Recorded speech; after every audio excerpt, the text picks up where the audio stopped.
तो आज का हमारा विषय है एनसीईआरटी कक्षा 6 विज्ञान का एक बहुत ही बुनियादी पर बहुत ही जरूरी अध्याय। भोजन के घटक मतलब कंपोनेंट्स ऑफ फूड। हम सब रोज खाना खाते हैं, दिन में कई बार खाते हैं, लेकिन हमारा आज का मिशन ये है कि बिना किसी भारी भरकम वैज्ञानिक शब्दावली के हम ये समझें कि उस खाने के अंदर असल में होता क्या है। सही बात है। तो चलिए अपनी वर्चुअल स्क्रीन पर स्लाइड 1 से आगे बढ़ते हैं और सीधा स्लाइड 2 पर आते हैं, भोजन में विविधता। बिल्कुल। स्लाइड 2, अगर हम भारत की बात करें ना, तो यहाँ के अलग अलग राज्यों के भोजन में बहुत अंतर है। हाँ, जैसे उत्तर भारत में देखें, पंजाब में मक्की की रोटी और सरसों का साग बहुत चाव से खाया जाता है। और वहीं अगर हम दक्षिण भारत की तरफ जाएं, जैसे आंध्र प्रदेश, तो वहाँ चावल और रसम मुख्य रूप से खाया जाता है। एकदम अलग, रंग अलग, स्वाद। लेकिन यहाँ विज्ञान का नजरिया बड़ा दिलचस्प है। भले ये पकवान अलग अलग हों, लेकिन हर भोजन में हमारे शरीर के लिए कुछ बहुत ही आवश्यक घटक होते हैं। और इन्हीं घटकों को हम पोषक तत्व या न्यूट्रिएंट्स कहते हैं। हाँ, हमारे शरीर को नहीं पता कि वो मक्की की रोटी है या चावल, उसे सिर्फ ये पोषक तत्व चाहिए। तो अगर हम मुख्य पोषक तत्वों के नाम बताएं तो वो हैं कार्बोहाइड्रेट, प्रोटीन, वसा जिसे फैट्स भी कहते हैं, विटामिन और खनिज लवण यानी मिनरल्स। और इनके अलावा स्लाइड में 2 और नाम हैं, रुक्षांश मतलब डाइटरी फाइबर्स, और जल, ये भी बहुत जरूरी है। बिल्कुल। तो चलिए अब स्लाइड 3 खोलते हैं, ऊर्जा और वृद्धि। सबसे पहले बात करते हैं ऊर्जा देने वाले भोजन की। कार्बोहाइड्रेट्स। हाँ, जैसे चावल, गेहूं, आलू, गन्ना, ये सब शरीर को मुख्य रूप से काम करने की ऊर्जा या ताकत देते हैं। लेकिन यह एक बहुत ही दिलचस्प बात है। क्या? वसा के बारे में, मतलब फैट्स, तेल, घी, मक्खन। अगर हम समान मात्रा में कार्बोहाइड्रेट और वसा की तुलना करें ना, तो वसा हमें कार्बोहाइड्रेट की तुलना में कहीं ज्यादा ऊर्जा देती है। अरे वाह, मतलब फैट्स एक तरह का सघन ऊर्जा बैंक है। एकदम सही। अब ऊर्जा तो मिल गई, लेकिन शरीर के वृद्धि का क्या? उसके लिए हमें चाहिए शरीर वर्धक भोजन, यानी बॉडी बिल्डिंग फूड। और इसका मुख्य स्रोत है प्रोटीन। हाँ, शरीर की ग्रोथ और उसे अंदर से स्वस्थ रखने के लिए प्रोटीन बहुत जरूरी है। और ये हमें मिलता है दूध, दाल, अंडे और पनीर जैसी चीजों से। बिल्कुल। चलिए अब स्लाइड 4 की ओर ध्यान देते हैं, बीमारियों से रक्षा। ये बहुत महत्वपूर्ण काम है और ये काम करते हैं विटामिन्स। अगर मैं बहुत ही छोटे वाक्यों में बताऊं तो विटामिन ए जो गाजर और पपीते में होता है, वो हमारी त्वचा और आंखों के लिए बहुत अच्छा है। और विटामिन सी? विटामिन सी हमें नींबू, आंवला जैसे खट्टे फलों से मिलता है। ये हमारे शरीर को रोगों से लड़ने की ताकत देता है। और एक और है विटामिन डी, जो हड्डियों और दांतों के लिए बहुत जरूरी है। हाँ, और सबसे मजेदार बात यह है कि ये धूप से यानी सूरज की रोशनी से भी मिलता है और ये शरीर में कैल्शियम का उपयोग करने में मदद करता है। बिल्कुल। विटामिन्स के अलावा इसी स्लाइड में खनिज लवणों यानी मिनरल्स का भी जिक्र है। मिनरल्स शरीर के उचित विकास के लिए बहुत ही कम मात्रा में चाहिए होते हैं, मतलब अल्प मात्रा में। हाँ, पर वो थोड़ी सी मात्रा भी बहुत जरूरी है। जैसे अदरक से आयोडीन मिलता है, दूध से कैल्शियम, और सेब या यकृत मतलब लिवर से लोह या आयरन मिलता है। फास्फोरस के लिए हम केला खा सकते हैं। सही कहा। अब हम स्लाइड 5 पर आते हैं, रुक्षांश और जल का महत्व। यहाँ एक बहुत ही महत्वपूर्ण सवाल खड़ा होता है। कौन से सवाल? सवाल ये है कि अगर रुक्षांश यानी डाइटरी फाइबर्स शरीर को कोई भी पोषक तत्व नहीं देते, तो फिर ये हमारे खाने में इतने जरूरी क्यों हैं? इसका जवाब बहुत ही व्यावहारिक है। ये हमारे पाचन तंत्र की सफाई करते हैं।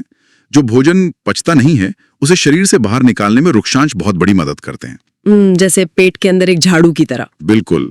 और ये हमें मिलते हैं साबुत अनाज, दाल, ताजे फल और सब्जियों से। और जल यानी पानी का भी बहुत बड़ा रोल है। इसके 2 मुख्य काम हैं। हाँ, पहला तो ये कि जो खाना हम खाते हैं, पानी उसमें से पोषक तत्वों को सोखने या एब्जॉर्ब करने में शरीर की मदद करता है। और दूसरा काम है सफाई का। पसीने और मूत्र के जरिए शरीर के अपशिष्ट पदार्थों को यानी वेस्ट को बाहर निकालना। एकदम सही। तो अब हमारी क्लास का सबसे मजेदार हिस्सा शुरू होता है। स्लाइड 6 और 7, हमारी वर्चुअल लैब। खाद्य पदार्थों का परीक्षण। हाँ, चलिए इसे खोलकर समझते हैं। Let's unpack this. मान लीजिए हमें पता करना है कि खाने में मंड यानी स्टार्च या कार्बोहाइड्रेट है या नहीं। तो ये हम घर पर या स्कूल लैब में कैसे करेंगे? बहुत आसान है। आलू जैसी कोई कच्ची सामग्री लीजिए, उस पर आयोडीन विलयन मतलब आयोडीन सॉल्यूशन की बस 2-3 बूंदें डालिए। और फिर क्या होगा? अगर उस जगह का रंग तुरंत नीला या काला हो जाए तो समझ लीजिए उसमें मंड मौजूद है। अरे वाह, ये तो बहुत आसान है। और वसा या फैट्स का परीक्षण तो इससे भी ज्यादा आसान है। वो कैसे? किसी भी खाद्य पदार्थ को एक कागज में लपेटकर थोड़ा सा कूटिए। बस ध्यान रहे कि कागज फटे नहीं। फिर कागज को सीधा करके रोशनी में देखिए। अगर कागज पर तेल का एक धब्बा दिखे जिससे धुंधला प्रकाश आ रहा हो तो पक्का वो वसा है। क्या बात है। अब स्लाइड 7 पर आते हैं, प्रोटीन का परीक्षण। ये थोड़ा सा रासायनिक है। हाँ, इसे मैं समझाती हूँ। एक परखनली यानी टेस्ट ट्यूब में खाने का थोड़ा सा पेस्ट डालिए, उसमें 10 बूंद पानी डालिए, फिर उसमें 2 बूंद कॉपर सल्फेट और 10 बूंद कास्टिक सोडा डालकर अच्छे से हिलाएं। और अगर उसका रंग बैंगनी या वायलेट हो जाए तो इसका मतलब है कि उस खाने में प्रोटीन मौजूद है। बैंगनी रंग प्रोटीन की पक्की निशानी है। बहुत ही बढ़िया। अब इन परीक्षणों से हम ये जान सकते हैं कि हमारे खाने में क्या है। और यहीं से बात आती है स्लाइड 8 की, संतुलित आहार और पकाने के तरीके। संतुलित आहार यानी बैलेंस डाइट। हाँ, इसका मतलब है एक ऐसा आहार जिसमें शरीर की जरूरत के हिसाब से सभी पोषक तत्व, रुक्षांश और जल बिल्कुल सही मात्रा में हो। जैसे दालें, अंकुरित बीज और हरी सब्जियां। बिल्कुल। लेकिन यहाँ मैं एक बहुत ही जरूरी चेतावनी देना चाहूंगा। Warning facts. हाँ, बताइए। क्या आप जानते हैं कि खाना पकाने के गलत तरीके से भी पोषक तत्व नष्ट हो सकते हैं? बिल्कुल, ये बहुत आम गलती है। जैसे सब्जियों या फलों को छीलने के बाद धोना। हाँ। या फिर चावल और दाल को पकाने से पहले बार बार रगड़ कर धोना। इससे उनके सारे विटामिन पानी में बहकर नष्ट हो जाते हैं। और गर्मी का भी असर पड़ता है। खाना पकाते समय गर्मी से विटामिन सी बहुत आसानी से खत्म हो जाता है। सही बात है। और इसी स्लाइड में एक और बात है, मोटापा। अगर कोई व्यक्ति बहुत अधिक वसा वाली चीजें जैसे तली हुई चीजें ज्यादा खाता है तो उसे ओबेसिटी या मोटापे की समस्या हो सकती है। और मोटापे के बिल्कुल विपरीत एक और गंभीर समस्या है जिसका जिक्र स्लाइड 9, 10 और 11 में है, अभावजन्य रोग, डेफिशिएंसी डिसीजेस। हाँ, लंबे समय तक अगर शरीर को पोषक तत्व ना मिले तो ये अभावजन्य रोग होते हैं जिन्हें एक अच्छे संतुलित आहार से ही रोका जा सकता है। जैसे कि सिर्फ प्रोटीन की कमी हो जाए तो वृद्धि रुक सकती है, चेहरे पर सूजन आ सकती है, बालों का रंग उड़ सकता है और त्वचा की बीमारियां हो सकती हैं। और अगर कार्बोहाइड्रेट और प्रोटीन दोनों की ही कमी हो जाए तब तो स्थिति बहुत खराब हो जाती है। व्यक्ति इतना दुबला पतला हो जाएगा कि उसकी वृद्धि पूरी तरह रुक जाएगी, वो चलने में भी असमर्थ हो जाएगा। ये तो बहुत गंभीर हैं। अब स्लाइड 10 पर दी गई विटामिन की कमी वाली तालिका देखते हैं। चलिए एक एक करके इन्हें गिनाते हैं। Vitamin A. विटामिन ए की कमी से होती है क्षीणता, दृष्टिहीनता, जिसे रतौंधी भी कहते हैं। इसमें अंधेरे में कम दिखाई देने लगता है। विटामिन B1, इसकी कमी से बेरी-बेरी रोग होता है जिसमें मांसपेशियां बहुत कमजोर हो जाती हैं और शरीर में ऊर्जा की कमी लगती है। और विटामिन सी, इससे स्कर्वी होता है, मसूड़ों से खून आना और घाव भरने में बहुत समय लगना इसके लक्षण हैं। और विटामिन डी की कमी से रिकेट्स होता है, इसमें हड्डियां बहुत मुलायम होकर मुड़ जाती हैं।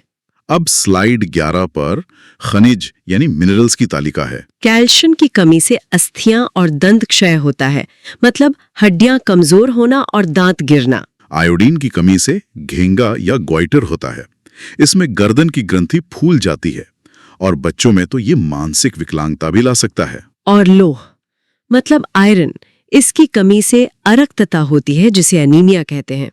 इससे शरीर में हर वक्त कमजोरी रहती है। लेकिन विज्ञान ने इसका एक बहुत अच्छा समाधान निकाला है, सुदृढ़ीकृत भोजन मतलब फोर्टिफाइड फूड। हाँ, इसका मतलब है चावल, गेहूं या नमक जैसे मुख्य भोजन में अलग से विटामिन और खनिज मिलाना ताकि सबको बुनियादी पोषण मिल सके। बिल्कुल। तो क्लास, अब हम स्लाइड 12, 13 और 14 पर आ गए हैं। हमारी आज की क्लास का सारांश और कुछ अभ्यास। चलिए एक रैपिड फायर समरी करते हैं। ऊर्जा, कार्बोहाइड्रेट और फैट्स, वृद्धि और मरम्मत, प्रोटीन और मिनरल्स, और रक्षा, विटामिन्स। बिल्कुल। और अभ्यास की जो प्रश्न है वो कुछ बहुत ही आम भ्रम दूर करते हैं। हाँ, जैसे क्या सिर्फ चावल खाने से शरीर के सारे पोषक तत्व मिल जाएंगे? बिल्कुल नहीं। या क्या सिर्फ मांस खाने से सब मिल जाएगा? नहीं। एक संतुलित आहार में विविधता यानी वैरायटी होना बहुत जरूरी है। और हाँ, परीक्षण के नतीजों को हमेशा याद रखें। स्टार्च के लिए आयोडीन और प्रोटीन के लिए बैंगनी रंग। एकदम सही। तो इसके साथ ही हमारी आज की ये वर्चुअल क्लास समाप्ति की ओर बढ़ती है। लेकिन क्लास खत्म करने से पहले इस बात पर जोर देना बहुत जरूरी है कि ये सारी जानकारी सिर्फ विज्ञान की किसी किताब या इस गूगल मीट तक सीमित नहीं है। बिल्कुल। हर बार जब हम अपनी थाली में खाना परोसते हैं ना, तो ये बातें सीधे तौर पर वहां लागू होती है। सही कहा। और जाते जाते हम आपको एक विचार के साथ छोड़ना चाहते हैं, एक ऐसा विचार जो स्लाइड में तो नहीं था लेकिन इस विषय से गहराई से जुड़ा है।